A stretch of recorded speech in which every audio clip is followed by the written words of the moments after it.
Estación. El presidente de los Estados Unidos, Donald Trump, anunció este miércoles 26 de marzo que a partir del 2 de abril se aplicará un arancel del 25% para todos los automóviles que sean exportados a su país, en lo que calificó como una medida histórica para proteger la industria automotriz nacional. He querido conversar sobre este tema con Daniel Sucher, economista y doctor en ciencias empresariales. Un poco entender si esto que pareciera una medida local de los Estados Unidos tiene un impacto global, regional en el mercado automotriz de regiones como Venezuela y otros países. Buenos días y bienvenido, Daniel. Qué gusto conversar contigo esta mañana y reencontrarnos por esta vía. Hola, Shirley. Buenos días para ti, para toda la audiencia.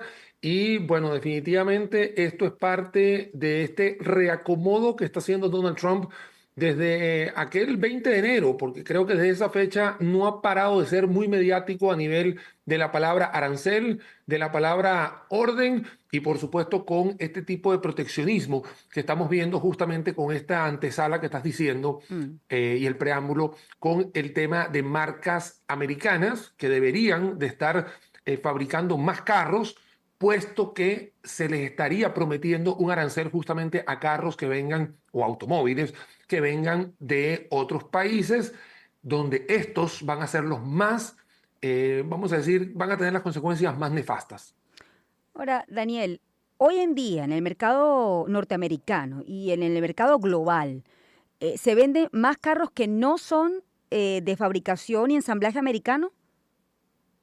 Bueno, voy primero a hacerte el análisis dentro de los Estados Unidos Ujú. para darles un contexto a las personas de que la mayoría de los carros que se venden dentro de Estados Unidos, y por temas de academia voy a mencionar las marcas, no por un tema de Sí, orden en publicitario. específico, Ujú. pero marcas como Toyota, Honda, Nissan, Hyundai, Kia, son las marcas que más se venden dentro del mercado estadounidense, que son foráneas. Y por supuesto lideran Ford y Chevrolet, marcas muy reconocidas y muy icónicas de los Estados Unidos. Estas son las que de verdad están marcando el gran pastel de carros dentro de los Estados Unidos. Posiblemente, y ahora sí, nos salimos a nivel mundial, obviamente hay muchas marcas chinas que están inundando otros mercados, más que todo en Latinoamérica y en Europa, y por supuesto las marcas europeas se dan presencia prácticamente en todo el continente europeo y por supuesto algunas que se dan en continente asiático. O sea, que dentro de los Estados Unidos, Ford y Chevrolet o de lo que todos conocíamos como General Motors, son las que sí lideran el mercado dentro de Estados Unidos, más no así a nivel internacional. Y muchas de estas fabricaciones de carros, tanto Ford como General Motors, se dan tanto en México como en Canadá. Entonces aquí voy colocando justamente dos protagonistas muy importantes de esta novela, por decirlo de una manera, Mm. Shirley, donde también se van a ver afectados. A ver, ¿cuál es la intención de Trump con esta medida? Bueno, porque hay dos opciones. O tú te abres al comercio internacional y hay un intercambio, digamos, fluido, y esa puede ser, digamos, una orientación, más bien una economía como más expansionista, o apostar por la economía local o por la empresa o la producción local, que entiendo hacia esa vía va Trump, ¿no? Es decir, ¿hasta qué punto esto es beneficioso o no para el mercado norteamericano del área automotriz? Esto definitivamente atenta con esta palabra de libre comercio y la Mm. libertad de escogencia. Por supuesto, hay un proteccionismo, eso viene definido hace muchísimos años como la sustitución de importaciones y que en algún momento, en los años 50 y 60, estamos hablando buen rato largo, sí había funcionado incluso en Corea del Sur, en Estados Unidos y algunos otros países de Europa para fortalecer sus industrias. Pero es que hoy, pleno 2025, una globalización totalmente interconectada, este tipo de proteccionismo más bien no saturan el mercado o el sabor de tener una libre escogencia. Entonces, acá es una promesa de campaña que había dado Trump y es por eso que la decisión también tiene que estar de parte de General Motors y Ford de que van a tener que ver cómo hacen para bajar los costos y sustituir justamente esas Mm, importaciones, entre comillas, que no se van a estar dando con estos aranceles. mm. Personalmente, ya hablo en una opinión muy personal, me parece que es un atentado justamente a todo el comercio internacional, pero es una promesa de campaña que Trump aquí había dado. ¿Va a haber algún tipo de afectación directa en los Estados Unidos? Bueno, las marcas japonesas que acabo de mencionar y las coreanas Mm. estarían entrando dentro de este 25% de arancel, más no así el tema de Europa, que están muy, muy por debajo dentro de los Estados Unidos, pero para Europa el mercado estadounidense es muy importante. Entonces aquí tendríamos otra afectación grandísima, puesto que está, por darte un ejemplo, hay 14 millones de empleos que están directos o indirectos involucrados en temas automotrices dentro de Europa y bueno, no es una Mm. cifra menor y si empieza a haber algún deterioro en la facturación de los automóviles hacia Estados Unidos, eso también traería problemas de reactivación económica dentro de los países europeos, específicamente Alemania e Italia. Ahora, ¿cómo piensa Trump? Bueno, en el mercado europeo, la verdad que son muy escasos las marcas americanas. Uno no ve en Europa marcas, por ejemplo, como Ford o General Motors o Chevrolet allí. Más bien ve carros europeos. Entonces él se pregunta, lo ha dicho, bueno, ¿por qué el carro americano tiene impuesto o es mayor o no tiene esa penetración que tiene en otros mercados? Y por qué dentro de su propio país se venden más los otros carros. Entonces, claro, no es una manera quizás de con esta medida aumentar en este caso, la propuesta de valor de las marcas americanas que van a ser mucho más baratas que los mercados, que los automóviles japoneses. A ver, un poco entendiendo cómo podría pensar esa lógica que está aplicando Trump. No, no estaría, Sí, digamos, aquí, a ver, entendiendo la perspectiva sí, americana, ¿no? No sí, estaría en aquí, la línea aquí la correcta. etiqueta, Ujú. perdón, Shirley, Sí. disculpa que te haya interrumpido. Aquí la etiqueta es nacionalismo. O sea, en el Mm, tema de esta protección, el Make America Great Again, que ha hablado muchísimo Trump en la primera administración y en esta segunda prácticamente es un 2.0. Y lo que está haciendo es que el americano, el norteamericano, vuelva a las marcas y que no esté buscando otras en el mercado. ujú. Lo que pasa es que aquí es donde empieza a ver un poquito la diferencia entre quienes pensamos en el libre comercio y la libre escogencia Sí. y cuando ya estás prácticamente involucrado en un proteccionismo eh, muy, muy cizañoso, por decirlo de una forma. Ujú. En el caso de los carros en Estados Unidos es muy conocido, y recordemos que en Venezuela fue cuna de muchísimas marcas americanas, tanto Ford como General Motors y toda la gran cantidad de carros que se hacían.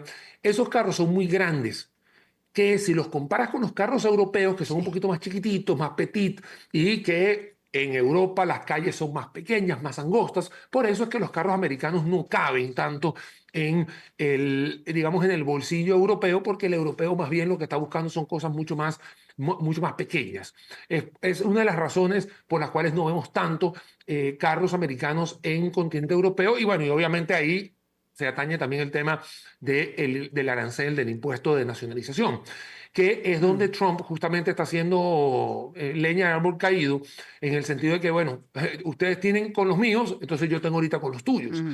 Claramente no se ve afectada Ford ni General Motors hacia Europa. Lo que pasa que en sentido contrario, como te había mencionado antes, 14 millones de empleos más casi 700.000 unidades de carros, más Mm. casi que son 40.000 millones de dólares que se van de Europa a Estados Unidos en temas de carros, eso sí va a golpear la balanza comercial dentro de Europa. Sí, hablemos su incidencia. Esto, hasta ahora hemos hablado de, bueno, cuál es el impacto, digamos, local, pero este aumento de aranceles en los Estados Unidos puede tener una incidencia directa en el precio del mercado de los vehículos en la región, por ejemplo, Venezuela. Es decir, este arancel puede en algún momento afectar el costo o aumentar el costo de los vehículos, digamos, que no son americanos, pero que vienen de allá hacia acá si es que eso ocurre.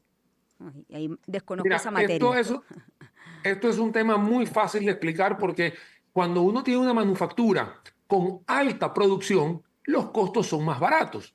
Pero cuando empezamos a darnos cuenta de que estas medidas de Trump lo que quiere es traerse las fábricas hacia Estados Unidos, lamentablemente la producción va a bajar. Y al bajar la producción, estamos hablando en México, en Venezuela, en Colombia, en los países donde se están haciendo estos, se están manufacturando estos productos, el costo iría en incremento y definitivamente esto sería trasladado al precio final de los bienes. Entonces, acá si las empresas empiezan a Mm, devolverse o a colocar sus líneas de producción hacia Estados Unidos, las naciones que tenían o van a tener hasta ahora esta manufactura, definitivamente los costos se le van a incrementar y como te acabo de mencionar, Shirley, para todos nosotros hasta ahora, sí podríamos tener un ajuste de precios locales, Venezuela, Colombia, México, Costa Rica, cualquiera, más arriba. Y eso es un tema justamente de las economías de escala que no se estaría produciendo tanto en ese país y por ende encarecería los costos. mm. A ver, ¿hay algún punto medio? ¿O podría haber un punto medio? Es decir, con respecto a, bueno, ¿a qué?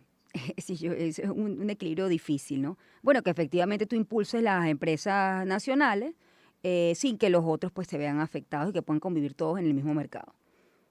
Mira, acá yo creo que, ya voy a ir a la respuesta, pero creo que acá el juego que está haciendo Trump, y no solamente con el tema de los carros, sino Sí. que ya lo hemos visto hace 2 meses para acá, es un reorden geopolítico en el cual lo que le está solicitando a sus pares, en este caso México, Canadá y en el caso de Europa, son puntos muy claves en el tema Mm, de México y Canadá, el tema de la migración y el tema de fentanilo, en el caso de Europa, el tema de la guerra, poder terminar todo eso.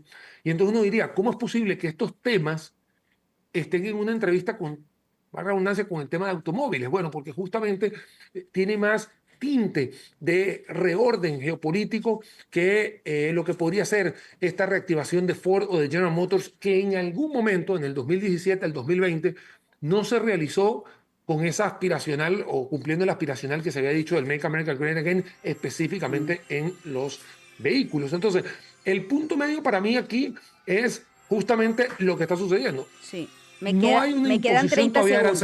aranceles, Ujú. no hay una imposición de aranceles todavía, y lo que va a haber es que si no se mueve General Motors o Ford, prácticamente la gente no va a ver, no va a ver, digamos, beneficioso mover todas las líneas de producción que cuestan un montón para poder solapar el tema del 25%. Así que aquí hay que dejar que el tiempo pase un poco Sí. y ver que se arreglen las cosas geopolíticamente hablando. Bueno, te agradezco mucho, Daniel. Daniel Sucher, economista, doctorado en ciencias empresariales, ha sido mi invitado a esta hora. Vamos a hacer una pausa. Gracias, Daniel, y ya volvemos.